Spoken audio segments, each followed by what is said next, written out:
आज की कहानी अकबर व बीरबल की कहानियों पर आधारित है। आज की कहानी का नाम है ईश्वर अच्छा ही करता है। बीरबल एक ईमानदार तथा धर्मप्रिय व्यक्ति था। वह प्रतिदिन ईश्वर की आराधना किया करता था। इससे उसे नैतिक व मानसिक बल प्राप्त होता था। वह अक्सर कहा करता था कि ईश्वर जो कुछ भी करता है मनुष्य के भले के लिए ही करता है। कभी कभी हमें ऐसा लगता है कि ईश्वर हम पर कृपा दृष्टि नहीं रखता, लेकिन ऐसा नहीं होता। कभी कभी तो उसके वरदान को भी लोग शाप समझने की भूल कर बैठते हैं। वह हमको थोड़ी पीड़ा इसलिए देता है ताकि बड़ी पीड़ा से बच सके। एक दरबारी को बीरबल की ऐसी बातें पसंद नहीं आती थी। एक दिन वही दरबारी दरबार में बीरबल को संबोधित करता हुआ बोला, देखो ईश्वर ने मेरे साथ क्या किया। कल शाम को जब मैं जानवरों के लिए चारा काट रहा था तो अचानक मेरी छोटी उंगली कट गई।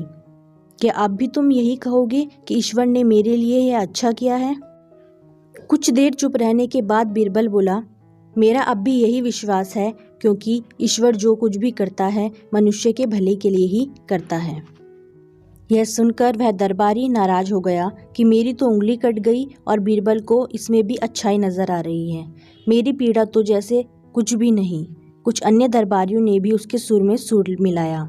तभी बीच में हस्तक्षेप करते हुए बादशाह अकबर बोले, बीरबल, हम भी अल्लाह पर भरोसा करते हैं, लेकिन यहाँ तुम्हारी बात से सहमत नहीं। इस दरबारी के मामले में ऐसी कोई बात नहीं दिखाई देती जिसके लिए उसकी तारीफ की जाए। बीरबल मुस्कुराता हुआ बोला, ठीक है जहाँपनाह, समय ही बताएगा। अब 3 महीने बीत चुके थे। वह दरबारी जिसकी उंगली कट गई थी घने जंगल में शिकार खेलने निकला हुआ था। एक हिरन का पीछा करते हुए वह भटक कर आदिवासियों के हाथों में जा पड़ा। वे आदिवासी अपने देवता को प्रसन्न करने के लिए मानव बलि में विश्वास रखते थे। अतः वे उस दरबारी को पकड़कर बलि चढ़ाने के लिए मंदिर में ले गए।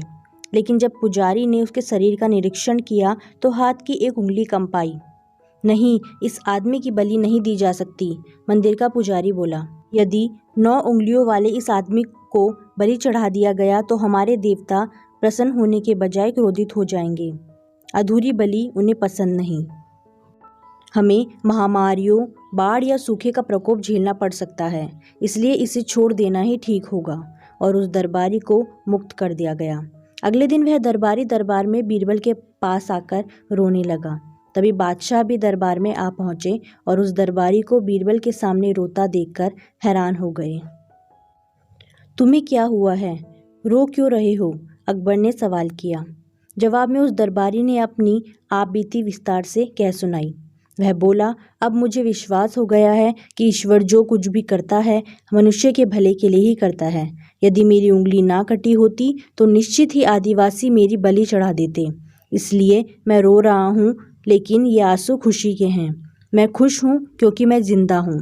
बीरबल के ईश्वर पर विश्वास को संदेह की दृष्टि से देखना मेरी भूल थी। अकबर ने मन मन मुस्कुराते हुए दरबारियों की ओर देखा जो सिर झुकाए चुपचाप खड़े थे। अकबर को गर्व महसूस हो रहा था कि बीरबल जैसे बुद्धिमान उनके दरबारियों में से एक है। तो आज की कहानी आपको कैसी लगी ये आप हमें कमेंट करके ज़रूर बताएं। और ऐसी इंटरेस्टिंग कहानियों के लिए हमारे चैनल को सब्सक्राइब करें, साथ ही वीडियो को लाइक और शेयर ज़रूर करें। Thanks for watching.